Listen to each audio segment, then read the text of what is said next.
Hey yo, it's Brian here. Today, talking about the San Francisco 49ers. In this one, talking about concerns about the offensive line and defensive line. I think you guys know by now, coming into week one, there's a lot of new changes, I would say, for both sides. But at the same time, I think the 49ers, they can get through this and hopefully have another good year. The offensive line, I'm a little bit more concerned about because there's a lot of new starters, a lot of new guys for that due to the retirements and departures of free agency. Secondary, I'm concerned, but I'm a little bit more optimistic. I know that's a little bit hard to say, but still, I'm liking what I see a little bit in the secondary. But anyways, let's just get this started. I'm excited to talk about this. More 49er football talk. I know a lot of you guys have been commenting on my 49ers versus Chicago Bears prediction. I'll be having an edge-to-edge video out this week. I've been trying to hold off on that a little bit because it takes a little bit longer to make those in particular. But in this one, just going to be talking about positions for the 49ers that has to be addressed hopefully before the season starts. Hopefully they look good during the season. I don't want to hold my hopes too high, but I'm hoping that it works out really, really well. So I'm just going to get into it right now. You look at the offensive line. I am seeing the starters for the 49ers according to their depth chart. I think you guys know Trent Williams, left tackle. Aaron Banks, this will be his first full year. Jake Brendel, he'll be the center replacing Alex Mack due to retirement. Spencer Buford, he's going to be the right guard. And Mike McGlinchey coming back from an injury last year. I don't know how to feel about him, to be honest with you. One year he's looking really good. One year he's looking crappy. Another year he's looking good, and then he gets injured. I don't know. A lot of inconsistencies with him. I'm hoping we can get something good with him this year, being sort of healthy, kind of. I mean, injuries are still a concern for him. I just got to hope that he can do as great as possible and stay healthy all year long. Aaron Banks, he's replacing Laken Tomlinson, who left to go with Robert Saleh in the New York Jets. But best of luck to him. I wish he was still staying with us in San Francisco, but I don't blame the 49ers wanting to pay a lot of money, so it is what it is. But Banks, I'm excited for him. He took all the first-team reps this whole off season and hoping for good things for him. I don't think he played at all last year in 2021 when he got drafted in the second round, but I'm still holding out hope for him. The preseason, I don't want to take too much about how good or how bad somebody performed, but I'm just hoping this year, starting against the Chicago Bears, he has a really good performance, but I think it's going to look really shaky for the first few plays during the 1 o'clock game against Chicago.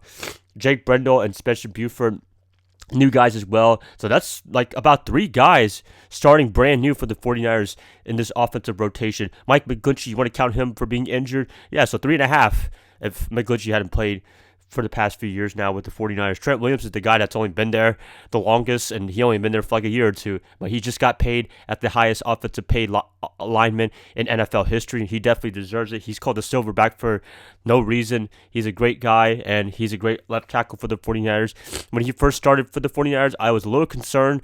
He wasn't really the Trent Williams that we knew that he was in Washington, but then last year in 2021, that's when he picked up and really became the dominant O-line that we all know and love from the time in Washington, and it's been a great investment for the 49ers so far. Hopefully, he does well for the rest of his contract that he just got paid a lot of money for. So, offensive line, if I had to give a concern from low to high, it's going to be on the near high list, but I think I'm very optimistic about this offensive line. I think they can do great things this year and protect Trey Lance and make it get the running game going, because that's really what the big O-line's there for, is to get the running game going. If they have no offensive line, then Trey Lance is going to have to throw the ball a lot, and I'm not sure if Kyle Shanahan has a lot of faith in him yet or at all on throwing the ball, just like he did with Jimmy, because Kyle was very protective of Jimmy. He did not want him to throw the ball at all that often, and could I blame him for that? Yes and no, but at the same time, when you have Trey Lance, you pay him the big bucks, you drafted him that high, you might as well throw the ball a little bit. The running game's not going well, and the Bears, we all know they're going to be boxing up the line, boxing up the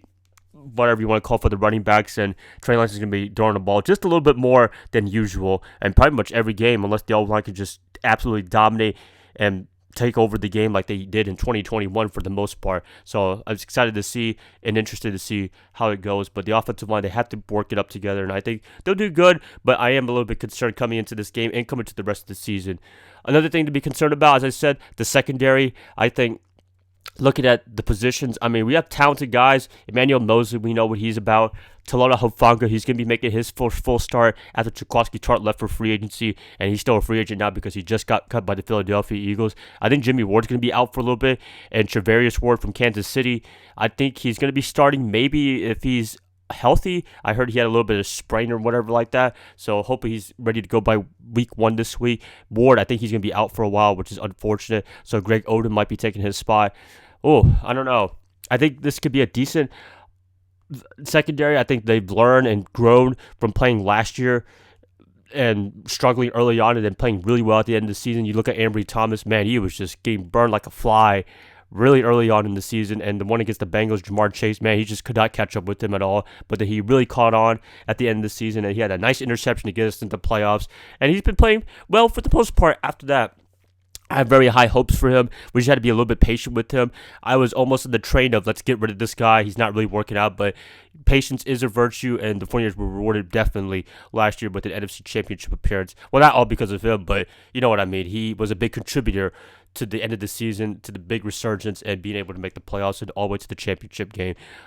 Big concern for me for the secondary, but not as big as the offensive line. I think the O-line, you have to dominate in the trenches for both offense and defense, and so far the defense, we're looking pretty good, but the offense, I'm not sure if we're looking really good. And that O-line, I'm just worried that the run game is going to collapse. Trey Lance is going to collapse, both mentally and physically, but, I'm hoping Kyle Shanahan and them can really work it out, and I think they will. So I have faith in the 49ers. I hope you guys do as well if you're a 49er fan watching this, and we'll see where it leads us to. So, yep, that's pretty much it, you guys. Please let me know what you guys think about the offensive line and defensive line. Are you concerned coming into this season? Please let me know in the comments below. If you guys like this, please like and subscribe. That's going to help me out a lot. I hope to catch you guys up tomorrow or Thursday when I do my Edge videos against the Bears. Bye, guys. Love y'all. I hope you have a great rest of your night. Go Niners all day.